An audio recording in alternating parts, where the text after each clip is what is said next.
After 28 seasons of MLS, it's finally time for the sport to come home to the capital of soccer in America. There have been delays and pushbacks, holdups, hindrances, and obstructions, but in 2023, the city of St. Louis will finally have a professional team in America's top-flight league. This was a long time coming, and the journey to get an MLS team in St. Louis probably deserves a video on its own, but the journey's nearly complete.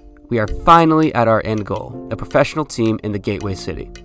The excitement and energy around this team is real. People are anxious and ready to watch and support this team for this season and beyond. And, as I'll discuss, even though the projections aren't favorable to City in their maiden voyage, this city knows how to support their sports teams.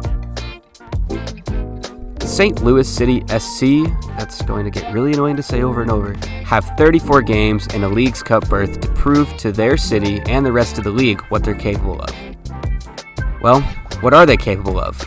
What's the ceiling for this team, and what are some realistic expectations to set on MLS's newest franchise?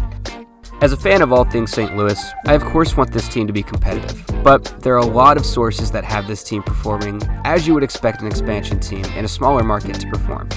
The betting odds for St. Louis to win the MLS Cup are tied for dead last with DC United and the San Jose Earthquakes at plus 8,000.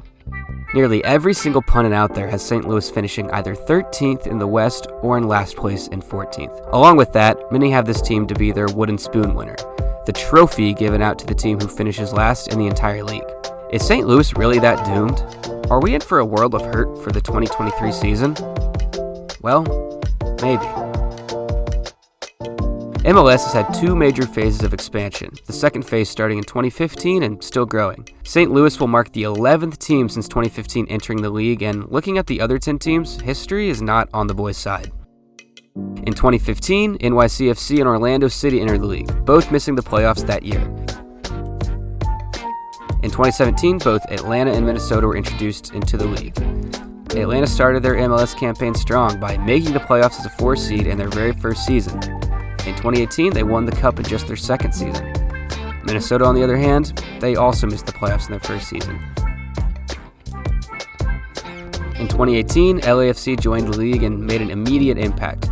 They were the 5th best team in the entire league and won the Supporters' Shield the very next season. And then in 2019, there was Cincinnati. They entered the league to a three-peat of wooden spoons, only bagging 18 wins total in their first 3 seasons. They finally made the playoffs in 2022, and the future looks bright, but they had arguably the most disastrous beginning to an MLS expansion franchise ever. In 2020, Nashville SC and Inter Miami were introduced.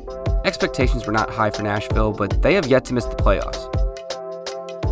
Inter Miami has not been consistent. They made the playoffs in 2020 only due to the expanded bracket and just barely snuck in again in 2022.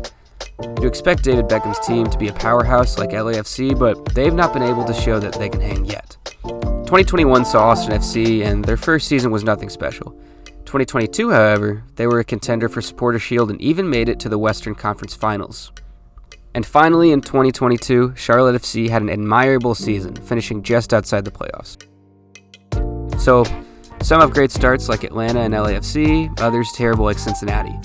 Most fall somewhere in the middle, and almost all miss the playoffs in their first season. So to have playoffs as the expectation for St. Louis in year 1 is not very reasonable.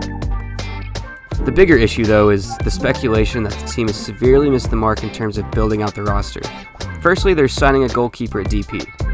Roman Burki has the opportunity to be one of the best goalkeepers in MLS, having experience in both the German Bundesliga and Champions League. But it's just an odd position for your first ever signing, let alone a DP slot. Throughout the rest of the roster building process, St. Louis decided to go cheap with their acquisitions, acquiring players who are either known quantities abroad but unproven here in MLS, or young players who aren't really fully developed yet. At the same time, though, the team has had a long time to get to work with one another to build chemistry, especially compared to other expansion clubs. Who knows what kind of competitive edge playing an MLS Next Pro could give this team, but at least the team won't be going into the season completely cold. I have no clue how competitive this team will be in their opening season. I'm going to be slightly bold and predict an 11th place finish for St. Louis City SC. Realistically, though, the team probably finishes below that. I'm just hoping we look like we're in the same league as the other teams, playing competitive games and getting some wins that we'll remember down the line. I'm going to the first ever game at City Park, and I'm really hoping for a win against Charlotte. But even a goal would be a great memory. Wherever the boys finish, they'll have my support. I'm just glad to finally have soccer in my favorite sports city in the world. What predictions do you have for City this season? Let me know below, and again, thank you for watching. I have more videos on the way, so stay tuned and I'll see you next time.